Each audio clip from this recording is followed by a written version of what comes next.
Saudari dan saudara yang terkasih di dalam Kristus, pramuga yang dicintai oleh Allah. Kelemahan manusia yang paling lemah adalah kematian. Itu yang pertama.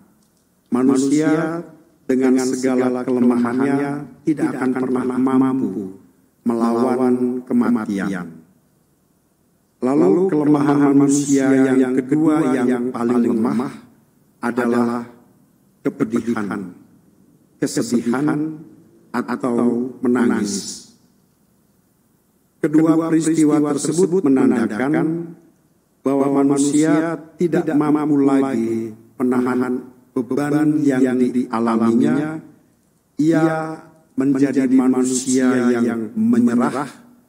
Ia menjadi manusia yang pasrah, dan ia tidak mampu melawan situasi yang ada.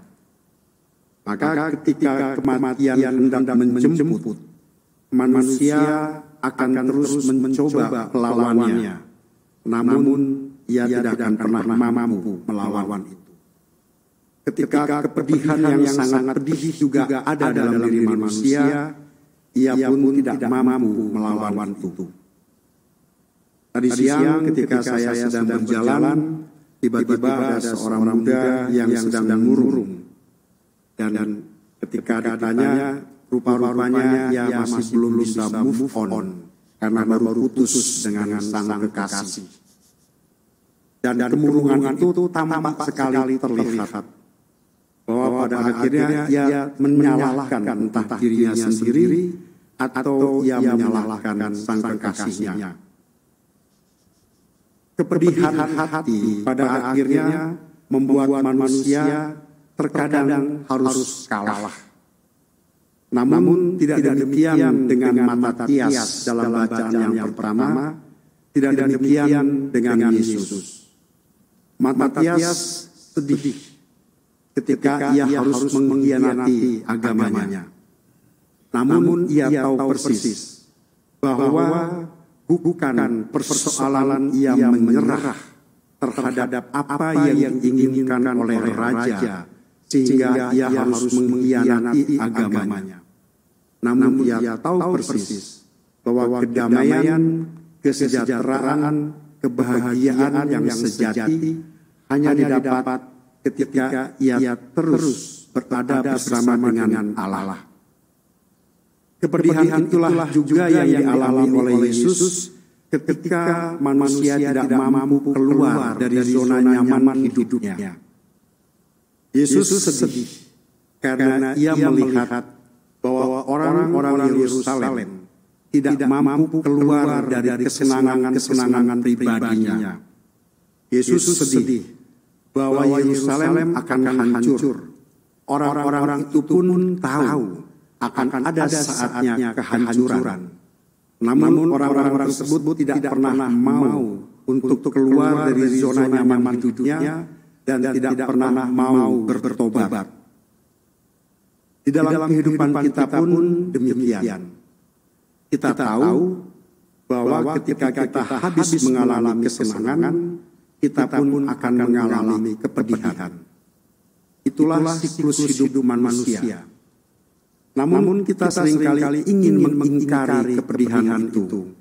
Kita akan selalu ingin ada dalam situasi senang, situasi nyaman. Sehingga kita sulit untuk mengatakan membawa diri kita keluar dari zona-zona kesenangan tersebut, dari zona-zona kenyamanan tersebut, dari keadaan yang membuat kita tidak ingin menjadi sedih. Namun kepedihan itu harus ada. Karena itulah bagian dari hidup manusia. Dan pada saat itulah kita dipertanyakan, apakah kita masih tetap mencintai Allah? Yesus sedih karena orang-orang Yerusalem lebih mengutamakan kesenangan daripada berbalik untuk mencintai Allah. Matias dalam bacaan yang pertama, ia tetap tegar, teguh. Ia tetap militan mempertahankan Allah di dalam hidupnya. Begitu pula dengan bacaan kemarin, seorang ibu dengan 7 anaknya, ia tetap mempertahankan imannya, walaupun harus menyembah raja, walaupun harus makan makanan yang tidak halal. Saudari dan saudara yang terkasih, dalam perjalanan hidup kita juga terkadang dihadapkan pada hal-hal yang demikian. Dihadapkan pada tetap memilih Allah atau memilih kesenangan.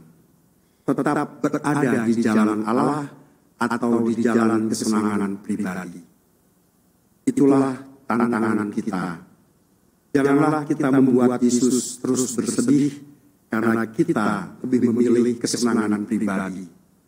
Janganlah membuat Yesus terus bersedih karena kita tidak tahu bahwa jalan yang sedang kita tempuh adalah jalan yang menyesatkan hidup kita. Akulah jalan, kebenaran, dan hidup. Itulah yang dijanjikan oleh Yesus kepada kita.